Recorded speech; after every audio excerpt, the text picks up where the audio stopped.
Bagaimana cara mengganti alamat email akun Gmail di PC atau komputer? Perlu diingat, sejauh ini alamat email itu tidak bisa diganti. Karena alamat email itu sama dengan alamat resmi sebuah rumah. Yang namanya alamat rumah, tentu tidak bisa digonta-ganti. Mengganti alamat rumah sama juga artinya dengan pindah rumah ke lokasi yang berbeda. Jadi yang bisa digonta-ganti hanya siapa pemilik alamat atau siapa pemilik rumahnya. Nah, begitu juga dengan alamat email. Mengganti alamat email sama artinya dengan membuat akun baru. Jadi yang bisa digonta-ganti hanya nama pemilik atau nama akunnya.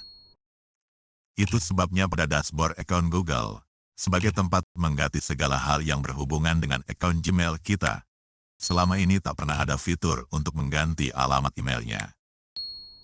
Yang ada hanya fitur untuk mengganti alamat email pemulihannya.